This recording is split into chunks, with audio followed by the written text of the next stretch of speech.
CM KCR మాటలు విని రైతులు నిండా మునిగారని మాజీ మంత్రి కాంగ్రెస్ పార్టీ సీనియర్ నేత సుదర్శన్ రెడ్డి మండిపడ్డారు. బోధన్ నిజాం షుగర్ ఫ్యాక్టరీని తెరిపిస్తే నిజామాబాద్ జిల్లాతో పాటు జహీరాబాద్, మెదక్ ఈ 3 జిల్లాల్లో షుగర్ కేన్ రికవరీ ఎక్కువగా వస్తుండేదని, ఎక్కువ మంది చెరుకు పంటలను పండించేవారని అన్నారు. కానీ వరి వేసుకోవాలని కేసీఆర్ చెప్పిన మాటలు విని రైతులు రోడ్డున పడ్డారని అసహనం వ్యక్తం చేశారు. ఇంటికొక ఉద్యోగం అని చెప్పిన కేసీఆర్ ఎంతమందికి ఉద్యోగాలు ఇచ్చారో చెప్పాలని సుదర్శన్ రెడ్డి డిమాండ్ చేశారు. జీవనం గడపడం జరిగింది.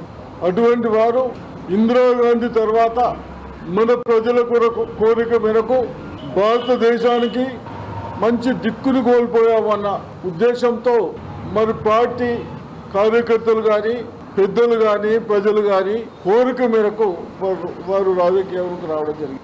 వారు వచ్చిన తర్వాత నా యువకులకు మనం జనం పెరుగుతూ ఉన్నాం, రాజకీయాలకు దూరం ఉండి ఈ రోజుల్లో